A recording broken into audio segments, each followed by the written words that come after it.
उत्तराखंड की जर्जर स्वास्थ्य व्यवस्थाओं के खिलाफ जो ये आंदोलन चल रहा था, ऑपरेशन स्वास्थ्य, आज इनकी पदयात्रा पहुंच चुकी है देहरादून। नमस्कार, मेरा नाम है रक्षिता और आप देख रहे हैं खबर उत्तराखंड। आज हम लोग पहुंचे हैं देहरादून के गांधी पार्क पर, जहां पर ये जो आंदोलनकारी हैं ये यहां पर मौजूद हैं। आप देख सकते हैं किस तरह से ये लगातार इतने दिनों तक अलग अलग क्षेत्रों से होते हुए यहाँ पर पहुँचे, देहरादून पर पहुँचे और सरकार के सामने अपनी मांग रख रहे हैं, इसको लेकर कि हमारे जो पहाड़ हैं वहाँ की स्वास्थ्य व्यवस्था बेहतर हो सके। सिर्फ एक जगह का ही नहीं बल्कि जो पूरा पहाड़ है वहाँ की स्वास्थ्य व्यवस्थाओं के लिए ये जो ऑपरेशन स्वास्थ्य है ये लगातार चलाया जा रहा है। इनकी जो ये पदयात्रा है ये काफ़ी वक्त से जो यहाँ चलती आ रही है और ये अलग अलग क्षेत्रों से जो है होते हुए आ रहे हैं और लगातार इनने अलग अलग क्षेत्रों के जो हॉस्पिटल्स हैं वहाँ के हालात देखे हैं और वहाँ के जो स्थिति है उसका लगातार ये लोग अपडेट भी करते हुए आ रहे हैं सोशल मीडिया पर। तो चलिए पहले जो ये शख्स हैं जो यहाँ मौजूद हैं यही वो शख्स हैं जिन्होंने ये आंदोलन जो है वो शुरू किया था। जो सबसे पहली बार इन्हीं की आवाज़ पर ये पूरा आंदोलन उठ खड़ा हुआ था चौखुटिया से। अभी चौखुटिया में भी एक तरफ वहाँ पर अनशन चल रहा है, आंदोलन चल रहा है, वहीं दूसरी तरफ जो ये पदयात्रा है ये आज यहाँ पर पहुँच चुकी है। तो चलिए पहले इनसे जान लेते हैं कि किस तरह से ये आंदोलन शुरू हुआ। और आपको एक ज़रूरी बात बता दें कि ये जो शख्स यहाँ पर मौजूद है भुवन कठायत जी जो इनका नाम है, ये सबसे पहले जो है सेना से रिटायर्ड हैं और जिन्होंने सबसे पहले जो सेना है वहाँ पे हमारे देश की रक्षा की, हमारे देश के लिए लड़ाई लड़ी। उसके बाद आज ये अपने क्षेत्र चौखुटिया के लिए लड़ाई लड़ रहे हैं और वहाँ के जो लोग हैं पूरे पहाड़ के लिए लड़ाई लड़ रहे हैं। यहाँ के जो लोग हैं यहाँ की बेहतर स्वास्थ्य व्यवस्थाओं के लिए लड़ाई लड़ रहे हैं। तो चलिए सबसे पहले इनसे बातचीत करते हैं, देखते हैं कि किस तरह से इनकी यात्रा रही और इनकी क्या क्या मांगे हैं, कैसे ये आगे इस आंदोलन को लेके जाने वाले हैं। तो नमस्कार सर, स्वागत है आपका। जय उत्तराखंड, जय भारत, जय बाबा केदार, जय पहाड़, जय पहाड़ी। तो कैसे आपने ये जो आंदोलन है ये कैसे आपका शुरू हुआ, कैसे चीज़ें चली?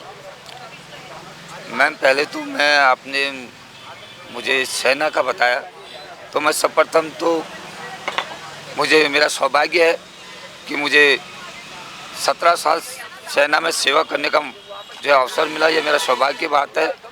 और जहाँ तक सेना का विषय है, उस सेना में जो मैंने 17 साल सेवा किया, हमने सेना की सेवा नहीं की, भारतीय सेना आज हमारी सेवा कर रही है। समाज ने जो हमें दिया, आज हमारा वो संपूर्ण पूर्व सैनिकों का दायित्व बनता है कि समाज ने आपको दिया है, आपने सेना को कुछ नहीं दिया, सेना ने आपको दिया। उस सेना की बदौलत आज हमारे बच्चे पल रहे हैं और समाज में हमारा मान सम्मान है। पहली चीज़ तो ये। अब दूसरी चीज़ जो आपने आंदोलन की कही, ये आंदोलन मैं कुछ 6 महीने पहले अपने क्षेत्र का भ्रमण कर रहा था। ताल क्षेत्र गर्जिया तोक है गांव का नाम। तो वहाँ 2 मात्र शक्ति ने में से कहा, जिन्हें मैं भी पहचानता भी नहीं हूँ। उन्होंने कहा कि मुझे तेरा कुछ नहीं चाहिए, हॉस्पिटल ठीक कर दो चौखुटिया। तो वो बात यहाँ भी लगी, यहाँ भी लगी, पर सोचा कैसे होगा। ना तो मैं मुख्यमंत्री हूँ, ना मैं स्वास्थ्य मंत्री हूँ, पर बाबा केदार को याद किया, क्षेत्र भ्रमण में निकला, जनसंपर्क किया। 2 सितंबर को माननीय तहसीलदार के माध्यम से जो है मुख्यमंत्री महोदय और स्वास्थ्य मंत्री को ज्ञापन दिया और उसी दिन प्रशासन के सामने और सम्मानित क्षेत्रवासियों के सम्मत जो है घोषणा की गई, यदि हमारी मांगे नहीं मानी गई तो 2 अक्टूबर से हम भूख हड़ताल पर बैठेंगे। और हम बैठे भूख हड़ताल पे, जिसका आज 33वां दिवस चल रहा है और वो केवल चौखुटिया CHC के लिए था और पूरा प्रदेश को पता चल गया था कि चौखुटिया में आंदोलन चल रहा है। और हमारे जो अन्य शहरों में, अन्य प्रदेशों में हमारे प्रवासी भाई लोग रह रहे हैं, वहाँ भी ये पता चल गया था। पूरा प्रदेश गेवाड़ घाटी पे जो है नज़रें लगाया था कि गेवाड़ घाटी अब उत्तराखंड में एक नया स्वास्थ्य नीति बनाएगा, बेहतर स्वास्थ्य नीति बनाएगा। ये बार बार मैंने जो है अपने गेवाड़ घाटी, गैरसैंण घाटी, भिकियासैंण की घाटी, सम्मानित क्षेत्रवासियों से मैंने बार बार ये बातें कही। और मेरे गेवाड़ घाटी ने, गैरसैंण ने, भिकियासैंण ने और दोरहाट ने जो उन पे प्रदेश ने आशा लगाई थी, उस पद यात्रा के द्वारा, जो पद यात्रा 24 अक्टूबर को निकली और आज देहरादून शहर में पहुंच चुके हैं गांधी पार्क में। तो मैं समझता हूं जो आस हम पे प्रदेश ने और अन्य हमारे प्रवासी भाइयों ने गेवाड़ घाटी पे या मुझ पे या हम पे लगाई थी, हाँ मैं समझता हूँ कि हमने उसे पूर्ण कर चुके हैं, क्योंकि हमने इसको यहाँ तक पहुँचा दिया है। अब देखने का विषय यह है, समझने का विषय यह है कि अब उत्तराखंड के हर ब्लॉक से आप देख रहे होंगे कि चौखुटिया के आंदोलन से अन्य टिहरी अन्य ब्लॉकों में भी आंदोलन शुरू हो चुका है। और उन्होंने भी कहा कि चौखुटिया से आंदोलन शुरू हुआ तो हमने भी शुरू किया। ये आप लोगों ने न्यूज़पेपर में भी हम देख रहे हैं। तो मैं समझता हूँ कि गेवाड़ घाटी ने जो अपना दायित्व पूरा तो मैं नहीं कहूँगा, लेकिन जितना करना था कर दिया। अब प्रदेश के हर ब्लॉक, हर गांव के हर एक आम नागरिक के जो अब उत्तराखंड का मूल निवासी है, जो पहाड़ी है, अब उनका दायित्व है। अब हम भी गेवाड़ घाटी देखना चाहते हैं कि हमने तो अपना दायित्व पूरा कर दिया, अब आप लोग कैसे करते हैं। और मेरा स्पष्ट पहले से हमारा कहना था समस्त क्षेत्रवासियों का, ये आंदोलन उत्तराखंड के मूल निवासी पद यात्रा, उत्तराखंड के मूल निवासियों के प्रथम मौलिक अधिकार एक बेहतर स्वास्थ्य के लिए है। ये यात्रा या आंदोलन हमने किसी को हीरो बनाने के लिए या नेता बनाने के लिए नहीं कहा है। हमारा किसी राजनीतिक पार्टी को ना कमज़ोर करने का मकसद है, ना मजबूत करने का मकसद है। ये केवल अपने प्रथम मौलिक अधिकार के लिए है। और राजनीतिक चिन्ह या राजनीतिक पहचान इसमें बिल्कुल निषेध है। मैं उत्तराखंड की आम जनता से भी कहूँगा कि ऐसा आपको कुछ चीज़ दिखता है तो आप उसका विरोध कीजिए, क्योंकि मैं समझता हूँ ये इस आंदोलन का अपमान करना है, इस यात्रा का अपमान करना है। मेरा नाम भुवन सिंह कटायत है, तो मैं इसी नाम से, चाहे सोशल मीडिया हो कहीं इसी नाम से डालूं, ना कि भुवन सिंह कटायत भाजपा, भुवन सिंह कटायत कांग्रेस, भुवन सिंह कटायत अन्य जो भी राजनीतिक दल हैं। ये गलत है। जिन्होंने ये चीज़ें की हैं उनको, वो हमारे ही भाई हैं, क्योंकि हम सबके लिए लड़ रहे हैं, मिल के लड़ रहे हैं। उन्होंने माफ़ी मांगनी चाहिए। मेरा ये निवेदन, बार बार मैं ये चीज़ें कह रहा हूँ, क्योंकि हमने ये आंदोलन किसी को नेता बनाने के लिए नहीं करा है। और मैं चौखुटिया जाने के बाद जो सोशल मीडिया के द्वारा मुझे सबूत मिलेंगे, मैं उनका चेहरा जनता के सामने अवश्य रखूँगा। और बाकी 10 बजे के बाद हमारी यहाँ से जो यात्रा निकलेगी, वो यात्रा लोकतांत्रिक है, संवैधानिक है। ये केवल यात्रा है, आंदोलन नहीं है। इसको समझने की ज़रूरत है। चौखुटिया में आंदोलन हो रहा है, वो आंदोलन है। वहाँ पर हमारी स्पष्ट मांग है, हमें सुई से लेकर अल्ट्रासाउंड मशीन, एक 4th क्लास कर्मचारी से लेकर विशेषज्ञ डॉक्टर हमको धरातल पर चाहिए। और वो डॉक्टर धरना स्थल पर आएंगे, उन्हें हम वहाँ ले जाएंगे स्वागत करके। और वहाँ पर जब डॉक्टर आते हैं, मुझे कोई भी नेता नहीं चाहिए। केवल वहाँ आएंगे स्वास्थ्य मंत्री महोदय या मुख्यमंत्री महोदय अगर से लेना, या प्रशासन। मुझे कोई भी नेता नहीं चाहिए, क्योंकि ये आंदोलन जनता का है जो 30 दिन से वहाँ भूख हड़ताल में बैठे हैं। मैं अपनी जनता के साथ कुछ भी गलत नहीं होने दूंगा। जो शेयर लेने की कोशिश करेंगे उनकी धोतियाँ निकाल दूंगा। अच्छा, जैसे जो ये आंदोलन अभी चौखुटिया पे चला था, जब आप भी वहाँ पे भूख हड़ताल पर बैठे हुए थे, तो सरकार ने घोषणा की थी कुछ CHC सेंटर को लेकर, तो आप उससे संतुष्ट नज़र नहीं आए, क्योंकि उसके बाद ये पदयात्रा स्टार्ट हुई और बड़ा रूप ले लिया, पूरे पहाड़ का ये आंदोलन बन गया जैसे आप कह रहे हैं, और सब जगह से आवाज़ उठने लगी। आज भी यहाँ पर अलग अलग जगह से मैं देख रही हूँ कि लोग मौजूद हैं और आपका समर्थन कर रहे हैं, क्योंकि बहुत बेकार हमारी जो स्वास्थ्य व्यवस्थाएं हैं, पहाड़ों पर बहुत हालात ख़राब हैं। ये हम लगातार देखते भी आ रहे हैं, लगातार हम आप लोगों को, दर्शकों को बताते भी आ रहे हैं कि किस तरह से जो हमारे पहाड़ के हालात हैं वो लगातार ख़राब होते जा रहे हैं। तो आप उन जो घोषणाएं की सरकार ने, तो आप उनसे संतुष्ट नज़र नहीं आए, तो आपको और क्या मांगे हैं, और बेसिक जो आपकी मूल मांग है वो क्या है? मूल मांग हमारी चौखुटिया में पहले स्पष्ट का है कि चौखुटिया गैरसैंण का एक भी नागरिक जो है रानीखेत या हल्द्वानी इलाज कराने नहीं जाएगा।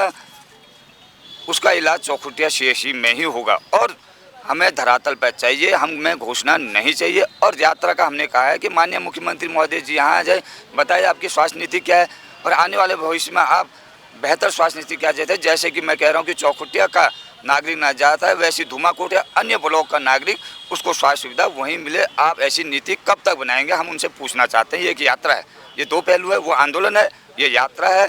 और मैं आपके चैनल के माध्यम से आज शाम को पूरा उत्तराखंड के मूल निवासियों का आह्वान करूँगा। अब इसका हम संगठन भी बनाएंगे, प्रदेश स्तर का संगठन बनाएंगे यात्रा का।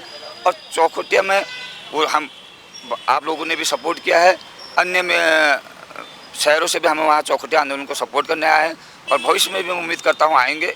वो अलग विषय है, ये अलग विषय है। तो ये यात्रा है केवल जन जागृति।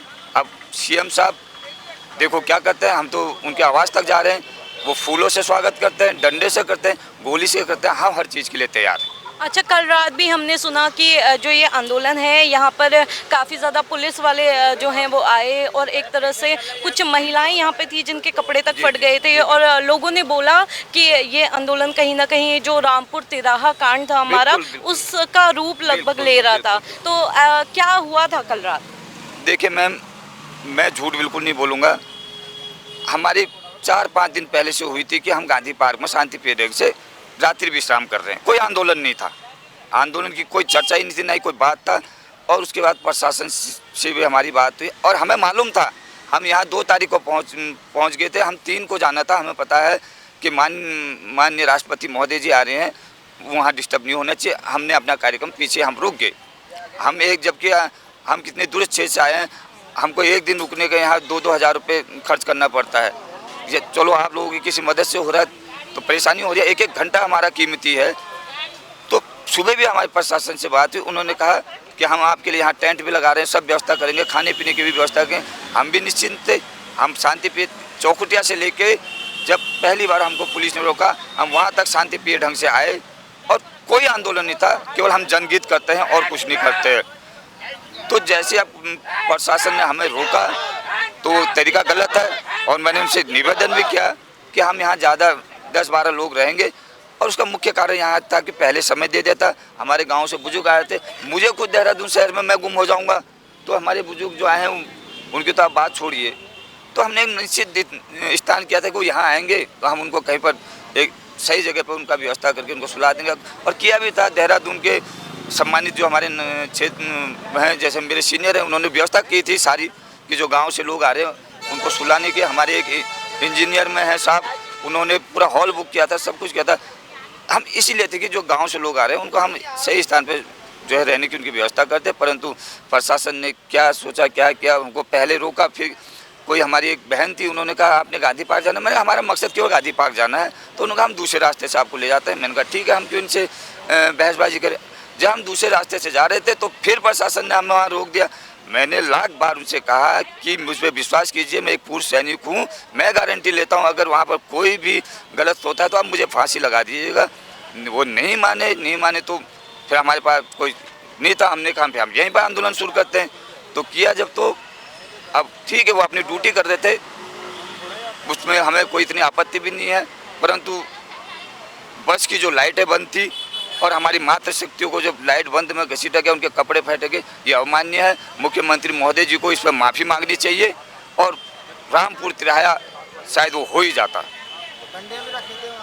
तो कहीं ना कहीं आप देख सकते हैं कि किस तरह से जो ये आंदोलन है लगातार अपने उतार चढ़ाव से गुजर रहा है। तो सर आप अगर मान लीजिए अगर आज आपकी सुनी नहीं जाती है और आज अगर मुख्यमंत्री जी नहीं इस बात को सीरियसली लेते हैं, तो आपकी आगे की रणनीति क्या रहेगी?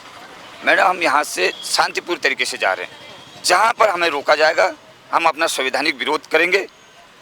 तब से मैंने कहा कि शाम को मैंने एक मीटिंग का आह्वान किया प्रदेश स्तर का, जहाँ पर हमें रोका जाएगा हम अपना, चाहे वो डंडे मारे कुछ करें, हम अपना लोकतांत्रिक और संवैधानिक विरोध करेंगे जितनी हमें ताकत है। हमारी तरफ से कोई भी जो है हम किसी के हाथ नहीं चलाएंगे, किसी के कपड़े नहीं पकड़ेंगे, नारेबाजी जो हमें जाने की हम कोशिश करेंगे आगे को, जितनी हमें ताकत होगी संवैधानिक ढंग से। जब हमारी ताकत ख़त्म हो जाएगी उसके पश्चात हम यहीं आएंगे। जो हमारे गांव से लोग आए हैं उनको वापस भेजने की या यहाँ रुकने की जो भी व्यवस्था होगी, उसके बाद प्रदेश स्तर की जो मीटिंग है, उस मीटिंग के बाद अगर नहीं मानते हैं ये आंदोलन, ये यात्रा, अब हम उत्तराखंड के घर घर में पहुँचाएँगे, घर घर में। चाहे वो पिथौरागढ़ का धारचूला का गुंजी गांव हो, क्योंकि स्वास्थ्य हम मानते हैं, स्वास्थ्य एक करोड़पति को भी चाहिए, स्वास्थ्य सुविधा एक रोडपति को भी चाहिए। अगर करोड़पति स्वस्थ नहीं है तो रोडपति के बराबर नहीं है, अगर रोडपति स्वस्थ है तो करोड़पति से भी बड़ा है। तो देखिए किस तरह से जो ये आंदोलन है ये लगातार चल रहा है। यहाँ पर सब लोग शांतिपूर्ण ढंग से जो है वो अपना विरोध जता रहे हैं। जो ये यात्रा भी आई है ये लगातार जो है वहाँ से शांतिपूर्ण तरीके से भी आई है। यहाँ और लोग भी मौजूद हैं, चलिए इनसे बात कर लेते हैं कि किस तरह से जो ये यात्रा रही, जो ये चीज़ें रही, क्योंकि हम लगातार इनको जो है ये यात्रा को भी फॉलो करते आ रहे हैं, लगातार इसको कवर करते आ रहे हैं। तो चलिए जान लेते हैं कि इनको रास्ते में और क्या क्या चीज़ों का सामना करना पड़ा, किस किस तरह से ये चीज़ें जो हैं वो हुई हैं। तो नमस्कार सर। नमस्कार। क्या नाम है आपका? मेरा नाम शंकर सिंह बिष्ट है और मैं चकुटिया से ही आता हूँ। अच्छा, तो किस तरह से जो ये यात्रा है, जैसे हम देख रहे हैं जो ये आंदोलन है ये लगातार चला आ रहा है, तो स्वास्थ्य सुविधाओं में क्या क्या आपको लगता है कि चकुटिया में कमी है? देखिए, ये आंदोलन जो हुआ था शुरू, वो चकुटिया की जो सामुदायिक स्वास्थ्य केंद्र है उसके मानकों को लेकर ही शुरू हुआ था। और जब बहुत दिनों के पश्चात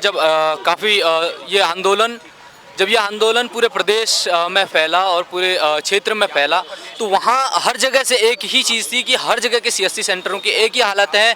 वहाँ पर बिल्डिंगें तो हैं, वहाँ पर व्यवस्थाएं नहीं हैं, वहाँ पर डॉक्टर्स नहीं है, वहाँ पे स्पेशलिस्ट नहीं है, वहाँ पे उपकरण नहीं है, वहाँ पे टेक्नीशियन नहीं है, वहाँ पे जो उन उपकरणों पे उन सुचारू रूप से उनको चला सके वो लोग नहीं हैं। तो हर जगह से वही आवाज़ आई। तो ये यात्रा का वही मकसद था कि लोगों को जनजागृत करते हुए हम लोग आए।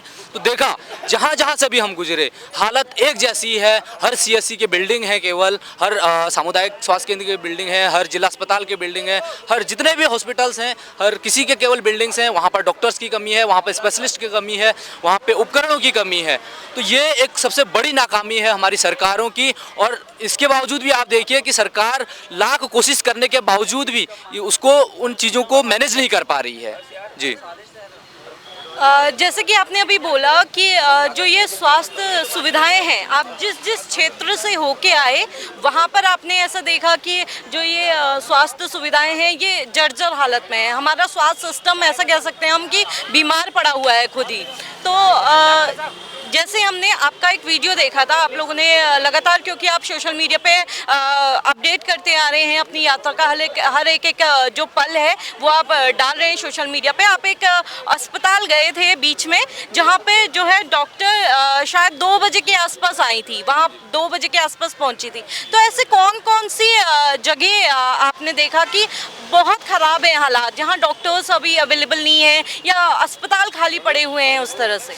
देखिए मैम, एक हॉस्पिटल हो तो उसकी बात करें, हम जहाँ जहाँ से भी गुजरे हर हॉस्पिटलों की वही हालत है। चाहे आप गैरसैंण की बात कर लीजिए, आप फिर आगे आते हैं सिमली की बात कर लीजिए, हम जिन जिन क्षेत्रों से भी गुजरे हैं हर हॉस्पिटल की वो हालत है, हर अस्पताल की वो हालत है जो आज चकुटिया सामुदायिक स्वास्थ्य केंद्र की बनी हुई है।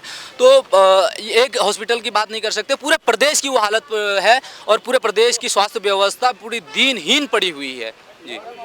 अच्छा, आज हमारे राज्य को बने हुए 25 साल हो चुके हैं और हमारा राज्य बिल्कुल युवा हो चुका है और लोग जैसे कह रहे हैं कि युवा जैसी शक्ति है हमारे राज्य में, लेकिन उसके बावजूद देखिए किस तरह से जो है हम अपने स्वास्थ्य विभाग को क्या ही कहें, कैसी हमारी स्वास्थ्य व्यवस्थाएं हैं जहां लोगों को अपने जीने के अधिकार के लिए जो है वो आंदोलन करना पड़ रहा है। तो चलिए और लोगों से जानते हैं कि किस तरह से जो ये चीज़ें रही हैं, ये हैं जो ये चीज़ें चल रही हैं, कैसे कैसे उनके इलाके पे जो हालात हैं वो किस तरह से है, कैसे अस्पतालों के लिए उन्हें दर दर भटकना पड़ता है। चलिए पहले बात कर लेते हैं हमारी मातृशक्ति से ही कि किस तरह से जो ये आंदोलन है ये हमारी मातृशक्ति का भी एक तरह से आंदोलन हो चुका है और महिलाओं को भी ज़्यादातर जो पीड़ित हैं वो तो महिलाएं हैं, क्योंकि पहाड़ से ज़्यादातर पुरुष तो पलायन करके चले जाते हैं बाहर पैसे कमाने, क्योंकि हमारे यहाँ रोज़गार के संसाधन नहीं है और महिलाएं जो हैं वो कहीं ना कहीं बेचारी प्रताड़ित होती रहती हैं या उनके लिए स्वास्थ्य जो व्यवस्थाएं हैं वो अच्छी नहीं है और कई महिलाओं ने जो है दम तोड़ दिया है स्वास्थ्य व्यवस्थाओं के अभाव पे। जैसा कि हमने अभी हाल ही में देखा भी था कि 2 महिलाओं ने जो है स्वास्थ्य व्यवस्थाओं के अभाव में दम तोड़ दिया था। तो चलिए पहले बात कर लेते हैं इनसे। नमस्कार मैम, क्या नाम है आपका? चंद्रा कोहली। तो आप कहाँ से हैं? मैं जिला अल्मोड़ा। गेवाड़ घाटी चकोटिया नौगांव बेड़िया से हूँ। तो आप चौखुटिया से ही हैं, तो आपके जो इलाके के, सबसे पहली बात मैं पूछूंगी वहाँ के हालात क्या हैं? आप किस तरह से, जो आपको चौखुटिया से कहाँ जाना पड़ता है इलाज कराने, कितना दूर है वो जगह? जैसे कि चकोटिया में सीएससी तो है, पर लेकिन वहाँ पर मानक के हिसाब से ना तो डॉक्टर है, ना वहाँ अल्ट्रासाउंड मशीन है, और ना तो वहाँ पर एक्सरे की मशीन है। तो जो हमें सबसे बड़ी दिक्कत होती है कि अगर हमें जंगल हम लोग जाते हैं, अगर हमारा हाथ भी कट जाए तो हमें वहाँ पट्टी तक उपलब्ध नहीं होती है, टीटी की इंजेक्शन तक हमें उपलब्ध नहीं होती। तो उसके लिए भी हमें जिला अस्पताल अल्मोड़ा, हल्द्वानी, रानीखेत जाना पड़ता है। जब रानीखेत में भी जब हमें सुविधा नहीं मिलती है तब हमें एमसी की तरफ भागना पड़ता है। तो फिर उसके बाद में जब हम बहुत तड़पे, जब 3 महीने के अंदर में हमारे 35 साल के भाइयों की हार्ट अटैक से मौत होगी। हमारी बहनें डिलीवरी के टाइम पर उन्हें एम्बुलेंस नहीं मिल पाई। हम एम्बुलेंस को कॉल करते थे तो वो कहते थे कि हमारे पास ड्राइवर नहीं है, या फिर हमारे पास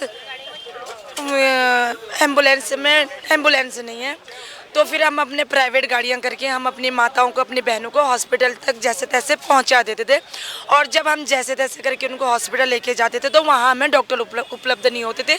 तो वो लोग क्या करते थे कि सीधे सीधे रेफर सेंटर बना देते थे। तो रेफर सेंटर करने के बाद वो लोग, जब हमारे बड़े भाई ने ये आवाज़ उठाई कि हमें स्वास्थ्य सुविधाओं पर आगे आना चाहिए, तो 2 अक्टूबर को हम लोग वहाँ पर आमरण अनशन पर बैठे। 10-10, 12-12 दिन तक हमने वहाँ पर आमरण अनशन करा। उसके बाद हमने 350 किलोमीटर का नंगे पैरों से हमने अपनी पद यात्रा करी। तो देखो, हमने ये देखा कि एक परिवार में किसी माँ ने अपने बेटे को खोया है, किसी बहन ने अपने भाई को खोया है, किसी बहन ने अपने बाप को खोया है, तो किसी बहन ने अपनी माँ को खोया है। तो उस दर्द को हमने महसूस कर रहा है। हम चकोटिया से लेकर, हम तो सिर्फ वहाँ पर अपने मानकों के लिए उतरे आए थे कि हम अपनी चकोटिया के मानक लेके आ रखे थे।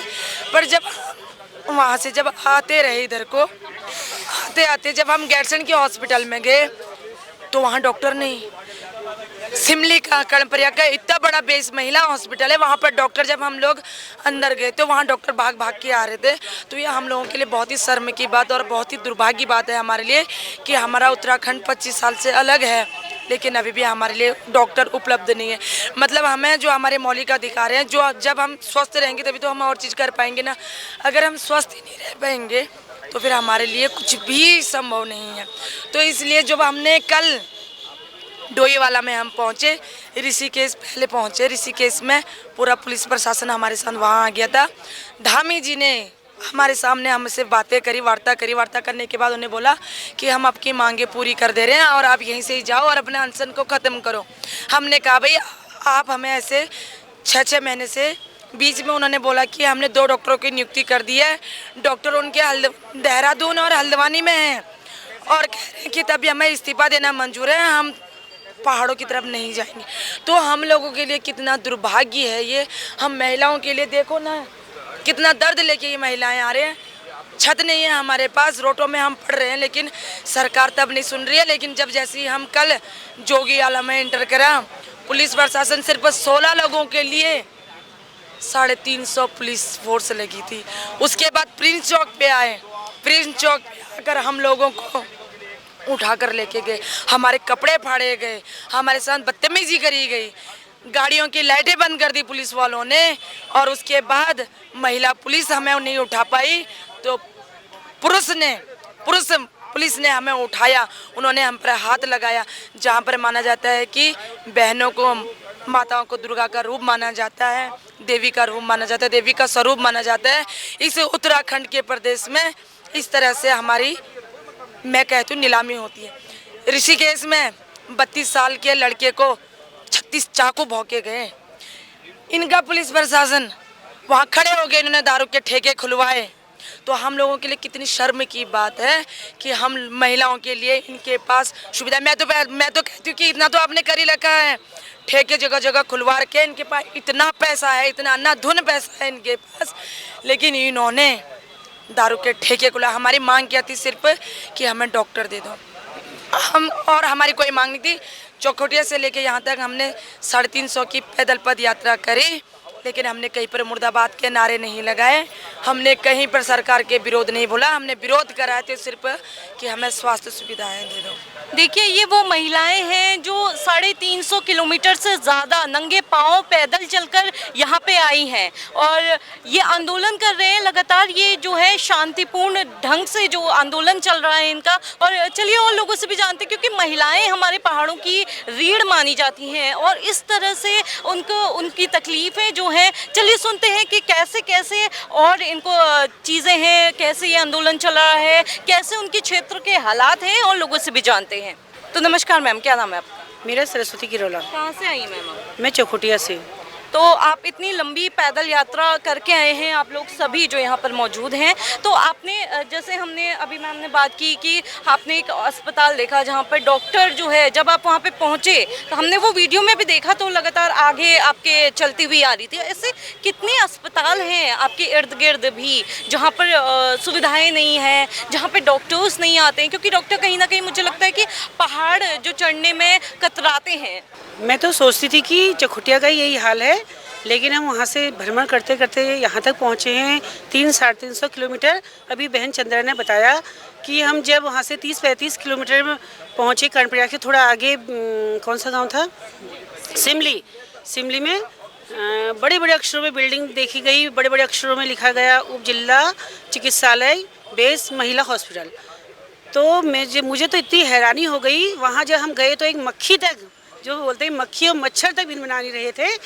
तो जब हमारी आवाज़ सुनी, जब अनाउंसमेंट हो रहा था, तभी डॉक्टर और वो सब भागते भागते अपने रूमों से, अगल बगल होंगे तो वहाँ से भागते भागते नज़र आ रहे थे। तो हमें तो इस शासन पर क्या कहें, हंसे या क्या कहें, मतलब मुझे तो समझ में ये नहीं आ रहा है उत्तराखंड राज्य बनाया क्यों।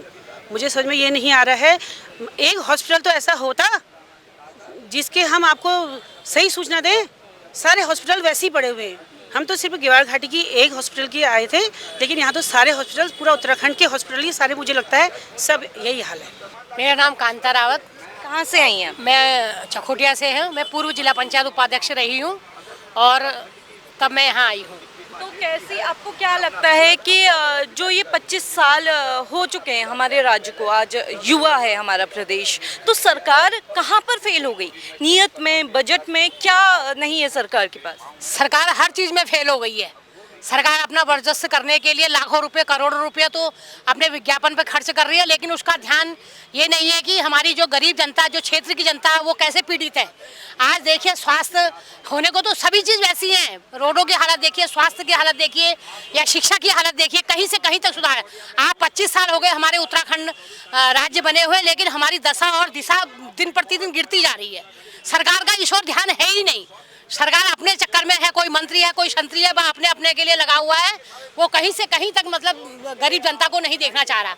आज जो है हमारे गिवाड़ मतलब चकोटिया ब्लॉक में दशा और दिशा हॉस्पिटल को लेके मुद्दा जो है, हमारे मेरे छोटे भाई भुवन सिंह कठैत ने ये मुद्दा उठाया है और 2 तारीख से अनशन पे बैठी हुई है और कम से कम एक व्यक्ति जो है 9-9, 10-10 दिन का अनशन कर रहा है अपने क्षेत्र की पीड़ा को लेके। उसके बाद भी जो है सरकार का ध्यान जो है हमारी ओर बिल्कुल नहीं है, बिल्कुल नहीं। अच्छा, आपको क्या लगता है कि इस यात्रा से क्या कुछ बदलेगा, कहीं ना कहीं फर्क पड़ेगा? बिल्कुल। अगर देखो, शिष्टमंडल को बुलाती है, अगर धामी सरकार जो है अपने, मैं कह रही हूँ अगर ऐसा ज़्यादा ना करके, मैं कह रही हूँ एक शिष्टमंडल को बुलाएं और वार्तालाप करें और वार्तालाप करके सुनिश्चित करें कि ये काम हमने करना है। क्योंकि इससे पहले मुख्यमंत्री जी हमारे वहाँ आए थे, मेरे क्षेत्र में आए थे, तो वहाँ से कम 12 किलोमीटर मेरा क्षेत्र है मासी में जो है उन्होंने मंच के माध्यम, सोमनाथ मेला होता है वहाँ, सोमनाथ मेले में बहुत बड़ी बड़ी घोषणाएं करी थी। और उसके बाद अग्नेरी मंदिर चकोटिया में मेला हुआ था, वहाँ भी जो है 2 साल के बाद जो है वहाँ माननीय मुख्यमंत्री धामी जी आए थे और उन्होंने बहुत बड़ी घोषणाएं करी और धरातल पर एक भी काम उन्होंने अभी तक नहीं करे। जब जनप्रतिनिधियों को आके उतनी बड़ी घोषणा करने के बाद धरातल पे नहीं होती है तो आम जनता क्या करेगी? उसी की पीड़ा को लेके आज जो है हम वहाँ पर इतने बड़े मतलब धरना प्रदर्शन चल रहे हैं। नमस्कार बुबू, कैसे रही हालचाल? बहुत बढ़िया हो रहा है, बहुत बढ़िया। आप लोग जितना भी ये कार्य करने जा रहे हैं बहुत सुंदर, एकदम मैं तो खुश हूँ, आनंद हूँ। क्या नाम जो तुम्हारा? मेरा नाम बच्चे सिंह कठायत, कोटुड़ा गोदी हमारा वो है, मतलब डांगखाना है और हम उत्तराखंडी पहाड़ी हुए अभी, हमको पहाड़ी अपनी भाषा किसी के सामने पहले पहाड़ी में बोलो, क्यों वो हमको वो सुनेगा नहीं, हम फिर वो कहेगा क्या कह रहा है कि कम से तो पहाड़ी में बोलो। अब हमारा जो राजधानी का मामला ये तो चल ही रहा है, राजधानी का मामला भी अधूरा है। जैसे वैसे हमको 40 साल 50 साल हो गए इसमें कार्य करते हुए, हमको राजधानी का मुद्दा मेरा पहले है, हम उसमें संघर्ष करते आए हैं और हम कर रहे हैं, और मैं इनकलाब का नारा कर रहा हूँ। ये लोग सारे जुड़ रहे हैं और ये जुड़ के मैं बोलता हूँ इनकलाब, इनकलाब, इनकलाब, इनकलाब। हाँ खराब है, जैसे पहले जितना बढ़िया था जब हमने देखा ना बचपन में, और अब तो बिल्कुल बिल्कुल बेहतर, कुछ भी नहीं हो रहा है। अच्छा। एक गोली भी नहीं है ये कच्ची तरह से, जो मेला देख लो आप, मेरे पैर में चोट लगी है। जैसे ये लोग परेशान हो रहे हैं ना, हो रहे नहीं हो रहे हैं, और उसके बावजूद तो देख लो इस कंडीशन में मैं यहाँ आ रहा हूँ और मैं जूता चप्पल नहीं पहनता हूँ। धन्यवाद। इतनी दूर से जो है ये यहाँ पहुँचे हुए हैं, इनकी तबीयत खराब है, इन लोगों की, इनके पाँव में चोट लगी है, हाथ पाँव में चोट लगी है, उसके बावजूद भी ये यहाँ पर आ रहे हैं। लगातार जो है यहाँ भीड़ बढ़ती जा रही है। और देखिए प्रशासन भी किस तरह से यहाँ पर लगा हुआ है, प्रशासन लगातार अलर्ट मोड पे है, प्रशासन भी यहाँ पे लगा हुआ है। और हमारे साथ भुवन कठायत जी की पत्नी भी मौजूद है। देखिए जो शुरू से, जब से ये आंदोलन शुरू हुआ तब से ही हम इन्हें देख रहे हैं, तो तब से ही हम इन्हें देख रहे हैं कि किस तरह से ये उनके कंधे से कंधा मिलाकर चल रही है। और आज यहाँ भी आई हैं, और जब ये अनशन इन्होंने शुरू किया था उस वक्त भी जो है ये हमें साथ में दिखी थी, और लगातार सोशल मीडिया पर ये भी वीडियो साझा करती हुई आ रही है अपनी। तो नमस्कार मैम, क्या नाम है आपका? जी मेरा नाम गीता कठायत। मैम कहाँ से? चौखुटिया से आई हैं अभी। तो कैसा जो ये आंदोलन अब तक का सफ़र रहा आपका, इतने दिनों का, 2 अक्टूबर से ये जो आंदोलन शुरू हुआ था, तो उसके बाद आज आप यहाँ पर हैं, तो क्या क्या आप लोगों ने फेस किया, क्या क्या आप लोग को देखने मिला, क्या व्यवस्थाएं कैसी रही, स्वास्थ्य व्यवस्थाएं आपने रास्ते भर देखी होंगी, तो वो कैसी रही? जी मैं ये कहना चाहूँगी, जो ऑपरेशन स्वास्थ्य के प्रति हमारा अभी जो इनका आमरण अनशन चल रहा था 2 अक्टूबर से, तो उसमें मेरे पति भी मौजूद थे जो 7 दिन के आमरण अनशन में बैठे हुए। तो स्वास्थ्य के प्रति मैं कहूँगी कि उनका जिस तरीके से 7 दिन तक बैठने में उनकी तबीयत ख़राब हुई, तो हमारे उत्तराखंड में कहीं पे भी हमें कोई सुविधा नहीं है अभी तक, न डॉक्टरों की अच्छी सुविधा, न कहीं पे इलाज की सुविधा। तो मैं इनके साथ यहाँ से हल्द्वानी भी गई, पहले तो रानीखेत रेफ़र किया गया इन्हें, यहाँ से वीकनेस हो गई थी काफ़ी, तो रानीखेत से हमें ECS द्वारा हमें मिलिट्री मैंने इनसे बोला कि यहाँ, क्योंकि ये सरकारी अस्पतालों की हालत ऐसी है कि कोई डॉक्टर, कोई सुविधा नहीं है वहाँ पे, तो हमने अपने मिलिट्री हॉस्पिटल के द्वारा CSS में, ECS में हल्द्वानी कृष्णा में इन्हें रेफ़र किया गया, तो उन्हें वहाँ पे ठीक तरीके की सुविधा मिल पाई, और जो भी है भगवान की कृपा से ठीक ठाक रहे। और मैं इनके साथ थी तब भी, और अभी भी हमारा आमरण अनशन चल रहा है। तो मैं सरकार से ये कहना चाहती हूँ कि हमें स्वास्थ्य के प्रति अभी भी कुछ भी कोई कड़ी सुनवाई नहीं हुई है, कुछ भी नहीं हुई है अभी तक। तो मतलब मैं ये कहना चाहती हूँ कि हमारी जनता इस सरकार को सिर्फ वोट देने के लायक ही है कि हम, ये सरकार के हमारी नहीं है। तो हमें अभी तक कुछ भी कड़ी सुनवाई नहीं हुई सरकार के प्रति अभी भी। तो देखिए किस तरह से यहाँ लोगों का आक्रोश है, कैसे जो है लोग यहाँ गुस्से में हैं, परेशान हैं, और लगातार यहाँ पर अलग अलग जगह से लोग आ रहे हैं और लगातार यहाँ पर भीड़ बढ़ती जा रही है। तो हमारे साथ अभी वो शख्स मौजूद हैं जिन्होंने जल सत्याग्रह किया था चौखुटिया में। आपने वो वीडियो ज़रूर देखे होंगे, स्क्रीन पर भी हम आपको दिखा रहे हैं। ये वो वीडियो है जो इन शख्स ने जो है जल सत्याग्रह किया था, और यहीं से ये आंदोलन जो है बड़ा होता शुरू हो गया और लगातार चलता रहा। काफ़ी आक्रोश में हैं लोग और काफ़ी नाराज़गी है लोगों में। चलिए इन्हीं से जानते हैं कि कैसे जो है हालात हैं और कैसे स्थिति में इनको आंदोलन करना पड़ा, जल सत्याग्रह तक ये उतर आए। तो नमस्कार सर, क्या नाम है? नमस्कार, मेरा नाम है सूबेदार मेजर हीरा सिंह पटवाल, सेवानिवृत्त पैरा SF, पैरा कमांडोज को बोलते हैं आप लोग। मैं 3 साल पहले रिटायर हुआ हूँ सूबेदार रैंक से, 30 साल में नौकरी करी है और उसके बाद मैं सेवानिवृत्त हुआ हूँ। हम लोगों ने सिर्फ अब क्योंकि मैं अपनी बात कहूँ तो मैं एक सैनिक हूँ और सेना ने मेरे को सारी चीज़ें दे रखी हैं जो मैं अपना बेहतर इलाज करा सकता हूँ, क्योंकि हमारे पास ECS कार्ड है, एक संस्था हमारी है और हमने कंट्रीब्यूट दे के आते हैं, एक्सेस में कंट्रीब्यूट हेल्थ स्कीम बोलते हैं, उसके हम सब बधे हुए हैं और हम कहीं भी देश से किसी अच्छे अस्पताल में अपना इलाज कर सकते हैं विद फैमिली। तो हमको अपनी चिंता नहीं है, ना ही हम उनके पास कभी जाएंगे। लेकिन हर एक के पास तो चीज़ नहीं है, एक आम नागरिक जिसके पास इतनी चीज़ नहीं है, जो उस स्तर पर नहीं है, वो कहाँ जाएगा। हमने उनके लिए मांग की थी कि एक अस्पताल, हमारा जो अस्पताल बनाया है आप लोगों ने, वो इन्होंने नहीं बनाया, वो बनाया था उत्तर प्रदेश शासन ने बनाया था 90 के दशक में। और उस वक्त वहाँ पर 42 पदस्थ थे। जब उसको प्राइमरी से CSC किया गया था तब वो 42 पद वहाँ पर थे, 4 से लेके इसके ऊपर तक के। लेकिन धीरे धीरे जब राज्य बना हमारा 25 साल हो गए, आज वो 42 से 12 पर आ गए वो जो पद थे।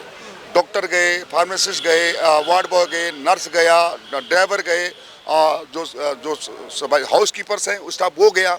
और आज वहाँ आप एक भूता बंगला कर सकते हैं उसको। सिर्फ आप जाएंगे, आपको देखेंगे ये इसमें क्या हुआ है, बस refer to higher centre, that's all. वो कागज़ ना ख़त्म हो रहे ना पेन ख़त्म हो रही है, और टेबल वहीं है, वो डॉक्टर वहीं है, लेकिन आपको जाना है, आप जाइए वहाँ। रानीखेत जाइए, रानीखेत अल्मोड़ा भेज देगा, अल्मोड़ा हल्द्वानी भेज देगा। अगर अच्छे रहे तो आप दिल्ली तक पहुँच जाएंगे ठीक ठाक, नहीं तो या तो रानीखेत भी दम तोड़ रहे होंगे, रानीखेत अल्मोड़ा भी दम तोड़ लोगे, या अल्मोड़ा से हल्द्वानी भी दम तोड़ लोगे, और ज़्यादा हल्द्वानी से दिल्ली भी दम तोड़ लोगे। दम तोड़ रहे होंगे, आप वापस नहीं आया आज तक कोई आदमी। 100 में से 10 पेशेंट वापस जरूर आए होंगे, 90 पेशेंट वापस नहीं आए, वो कंधों पर ही आए हैं। अभी मैं इसी दौरान मेरे गांव में 3 मौतें हुई हैं। अभी 11 को एक हुई, उसके बाद 25 को एक हुई और 28 को हुई। मेरे गांव की बात है, मैं हम गांव के प्रधान भी है, गांव प्रधान प्रतिनिधि भी हूँ, मैं वाइफ प्रधान भी है।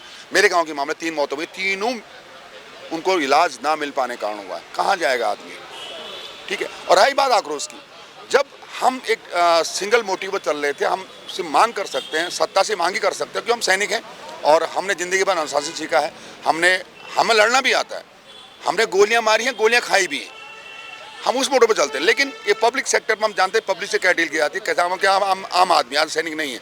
हाँ, पेंशन भोगी है, पेंशन मिलती है हमको, हमने काम किया तो हमें दिया गया, वो टर्म्स कंडीशन है, हम फॉलो कर रहे हैं। हम सत्ता के विरुद्ध नहीं जा रहे हैं, लेकिन कब तक, जब हम मतदान कर सकते हैं, हम खुला मतदान करते हैं। जबरदस्ती हम कभी मतदान नहीं किया, क्यों, हमारे को सरकारें जो बनती है हमारे लिए वही होती हैं। लेकिन अब हम सरकार चुनते हैं तो हम सरकार से मांग करेंगे कि जनता की सोचिए, और सरकार सुनने को तैयार नहीं। अब देखिए, हमने 2 सितंबर को ज्ञापन सौंपा था, 2 सितंबर को, 2 अक्टूबर से हम अनशन में बैठे और आज 4 नवंबर हो चुकी है।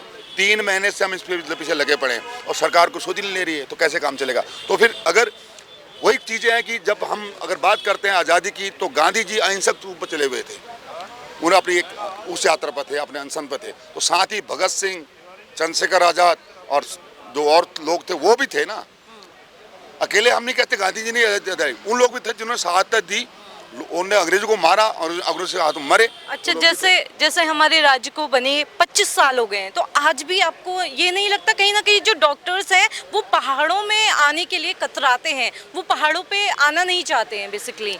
मैम, अकेले डॉक्टर की बात नहीं है, अकेले डॉक्टर की बात हम नहीं करेंगे।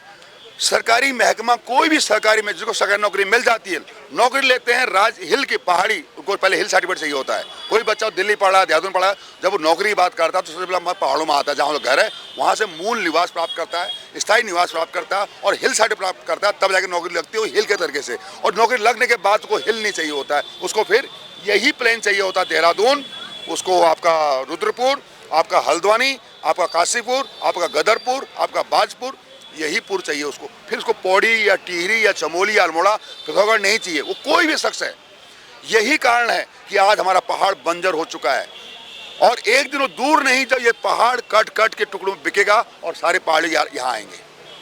तो कहीं ना कहीं स्वास्थ्य सुविधाओं को लेके जैसे हम देख रहे हैं, तो पहाड़ों में और मैदानों में काफ़ी ज़्यादा फ़र्क हमको नज़र आ रहा है। जहां मैदानों में आपको अच्छी स्वास्थ्य सुविधाएं मिल जाएंगी, वहीं पहाड़ों पे आज लोग दम तोड़ रहे हैं। परसों ही टिहरी में जो 2 महिलाएं हैं वो बिल्कुल इलाज के अभाव में तड़प तड़प कर मर गई।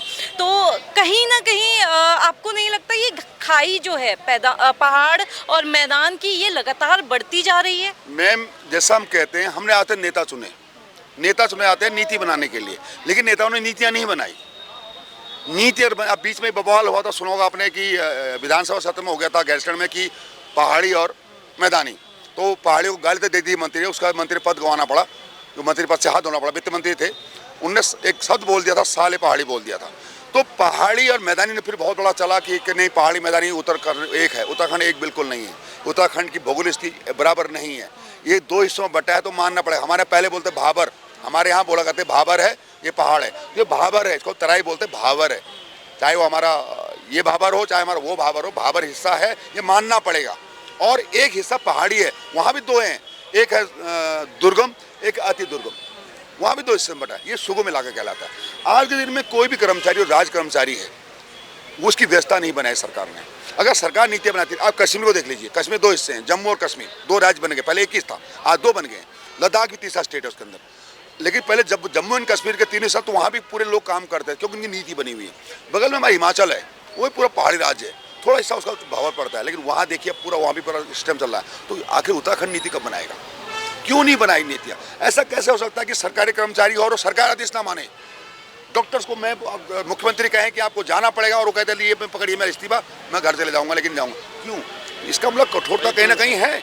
नहीं कठोरता, हम सैनिक है सर। मैं आपको बताऊँ, मैं 2003 की बात है, मेरी मिसेज बहुत तबीयत खराब थी, मैं पहले को जोधपुर लेके गया था, 2 बच्चे आती छोटी छोटी मेरे साथ। तो जैसे पहुंचा था, आज रात को रिपोर्ट करी मैंने कि मैं आ गया, तो अगली सुबह मुझे बोला कि आप ले पहुंच जाइए, वो जहाज खड़ा है, ये पड़े मून रोड, जाइए।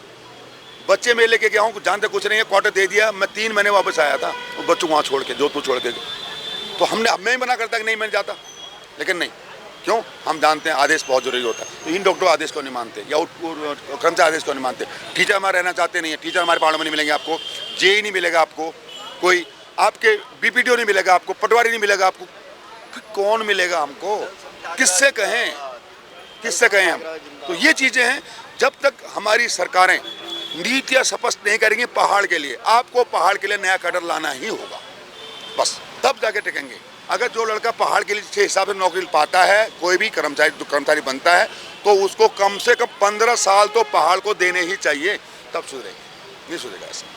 तो अभी बीच में जब ये आंदोलन चला था, तो इसमें हमारे स्वास्थ्य मंत्री जी का एक बड़ा पुराना बयान जो है वो वायरल हुआ कि भाई हमारे पहाड़ों में जो है वो डॉक्टर्स की इतनी कमी हो गई, इतनी ज़्यादा डॉक्टर्स हो गए हैं कि अब पेशेंट्स नहीं मिल रहे हैं, पहाड़ों में लोग ही नहीं है इलाज कराने के लिए। तो आप लोग इस बारे में क्या कहना चाहते हैं, क्या सोचते हैं? मैडम, कहना नहीं चाहिए हमको, क्योंकि वो एक चुने जनप्रतिनिधि हैं और एक संवैधानिक पद पर बैठे हुए हैं। हमें ये बातें उनके खिलाफ नहीं कहनी चाहिए, लेकिन वो बुलवा रहे हैं लोगों से। मैं इसे नौटंकी कहूँगा, नौटंकी कहना पड़ेगा। एक तरफ जहाँ जनता आपकी मर रही है, आप स्वास्थ्य मंत्री स्टेटमेंट दे रहे हैं कि हमें डॉक्टर इतने के मरीज ढूंढ रहे हैं, बिल्कुल ढूंढ रहे हैं। उन गाँवों में जो गाँव खाली हो चुके हैं, जो गाँव बिल्कुल खाली हो चुके हैं, वहाँ को घर में बूढ़ा घर है हमारा, जो हम एक चला हुआ घोस्ट विलेज, एक टेंट करा घोस्ट विलेज, वहाँ मरीज नहीं है, वहाँ डॉक्टर ढूंढ रहा घर घर के अंदर। कोई है जिसको मार सकूँ मैं, वही ढूंढा। कोई है जिसको मैं मार सकूँ, बाकी सब मार दी मैंने। वो हो सकता है कि वो नज़र कहीं आ गया हो, तो वो डॉक्टर भले ढूंढ रहा हो मरीजों को, जहाँ की कोई है नहीं। बाकी तो हम तो घूम ही रहे हैं, 2 महीने से डॉक्टर के पीछे घूम रहे हैं। अच्छा, जैसे अभी सर नमस्कार, क्या नाम है आपका? चतुर सिंह नेगी। आप कहाँ से? चौखुटिया? चौखुटिया से। अच्छा, जैसे ना अभी आपके चौखुटिया में जो है अल्मोड़ा से 2 डॉक्टर्स का ट्रांसफ़र हुआ, क्योंकि जो पहले डॉक्टर्स भेजे गए थे वो बिना वेतन की छुट्टी पे चले गए। उसके बाद अल्मोड़ा से आनंद फानंद में डॉक्टर्स का ट्रांसफ़र किया गया चौखुटिया के अस्पताल में। फिर उसके बाद अल्मोड़ा में जो है आंदोलन शुरू हो गया। तो जैसे आप कह रहे हैं कि डॉक्टर्स बहुत ज़्यादा हो गए, तो आंदोलन कैसे हुआ? मैं एक हौलदार रैंक का आदमी हूँ, एक्समैन 10th गढ़वाल से। 2 लड़कियाँ रखा मैं, 71, 86। चतुर सिंह नेगी, मैं खनसरा रहने वाला, बच्चा बान वो है हमारा पोस्ट ऑफिस। मैं ये इसलिए बैठा हूँ, ये कुमाऊँ इलाका नहीं है, ये गढ़वाल इलाका है, पूरा इलाका हमारा हिंदुस्तान का है। मैं इनके प्रति यहाँ पे आ रखा हूँ। मुझे भी आज 7-8 दिन हो गए हैं, लेकिन मैं सशक्त बोलता हूँ, मैं भारतीय सैनिक हूँ, एक्समैन। लेकिन आज मैंने 2 लड़ाई लड़के, आज मेरे को इतना भुगतना पड़ रहा है कि मेरे बच्चे, मेरे नाते नान ये लाठी चार्ज कर रहे हैं पुलिस वाले। क्यों करें? क्यों हम गलत काम करें? कोई आप किसी को बोलें, लेकिन हमारा सबक है कि हमारे बच्चे और हम पे लाठी चार्ज क्यों? हम भी कर सकते हैं, मेरे पास इतनी जो यहाँ पे सेना रखी है, हम भी कर सकते हैं। 10, 20, 50 पुलिस वाले होंगे उतने हम भी, लेकिन हमें एक काम कमान जो हमारे पूर्व सैनिक भुवन कठायत हैं, उन्होंने, वो इसके प्रेरणा स्रोत हैं, वो इसके स्तंभ हैं। हम उनके साथ चले हैं, वो पूर्व सैनिक हैं। और मैं भी integral part of the Indian army को मैं बिलोंग करता हूँ। मैंने 22 years and approximate 22 years and 6 months की मैंने सर्विस की है। तो ये अगर इसी तरह की हमारे साथ इस तरह की पुलिस हमारे साथ इस तरह की हरकतें करेगा जो हमारे साथ की गई, और भी बहुत है, मैं जिसको एक्सपोज नहीं कर सकता हूँ, लेकिन मैं वर्दी मैंने भी पहनी है और वर्दी उन्होंने भी पहनी थी। इनके आईपीएस आए थे, मैंने उनको बोला था जो वर्दी पहन के आप यहाँ खड़ा हो वो वर्दी हमने भी पहनी है, सिर्फ फ़र्क इतना है कि तुम उधर खड़े हो, हम इधर खड़े हैं। तुमने वर्दी पहनी है, हमने वर्दी उतारी है, लेकिन हमने उतारी नहीं है, हमने वर्दी उतारी है, लेकिन जो हमारे जज्बे और हमारा जुनून वो हमने नहीं उतारा है। अगर हमारी परीक्षा लेंगे तो इसका खामियाजा शासन, प्रशासन और सभी को भुगतना पड़ेगा। और वो दिन दूर नहीं है कि जिस दिन, मैं कहना नहीं चाहता हूँ, जिस दिन कि हमें पूर्व सैनिकों को दमखम के साथ झंडा लेकर के शिक्षा की नीति बनानी होगी, स्वास्थ्य की नीति बनानी होगी, रोड, सड़क, एजुकेशन, इन सब पे नीति बनाएंगे। तो उन सभी चीज़ों को देखते हुए मैं रिक्वेस्ट करना चाहता हूँ कि हमारा सब्र का बांध नहीं, इसका परीक्षा ना ले, चाहे वो पुलिस है, प्रशासन है, चाहे सरकार है। जिस दिन झंडा हमारे हाथ में आ जाएगा, फौजी अनुशासन जानता है, अनुशासन प्रिय होता है और हमेशा अनुशासन पर रहता है। अगर उसका अनुशासन का सब्र टूटता है तो फौजी का अपना भी एक अनुशासन होता है। उस दिन हम अपने अनुशासन को देख लेंगे, पुलिस को भी देख लेंगे, प्रशासन को भी देख लेंगे। तो देख, जय पहाड़ी के नारे के साथ जय उत्तराखंड बोलूँगा। और आप सभी ने हमारा बीच में आकर के जो हमारी बातें आप सरकार तक पहुंचाएंगी, उसके लिए मैं आपका चैनल का बहुत बहुत धन्यवाद करूँगा। तो देखिए, ये पूरा आंदोलन लगभग पूर्व फौजियों ने ही संभाला हुआ है। ये सभी जो आपको यहाँ दिख रहे हैं, सबसे ज़्यादा इनमें जो हैं वो सब फौजी हैं और पहले इन्होंने हमारे देश की कमान संभाली, हमारे देश के लिए लड़ाई लड़ी, उसके बाद अपने क्षेत्र की स्वास्थ्य व्यवस्थाओं के लिए ये लगातार लड़ाई लड़ रहे हैं, लगातार जो है आंदोलन कर रहे हैं। और पूर्व फौजियों ने हमारे राज्य के कुछ ऐसा कर दिखाया जो आज तक शायद किसी राज्य में नहीं हुआ हो। तो आप देख रहे थे खबर उत्तराखंड और लगातार हम ऑपरेशन स्वास्थ्य की जो है अपडेट आपसे शेयर करते रहेंगे। इसके लिए हमारे चैनल को ज़रूर फॉलो कर लीजिएगा।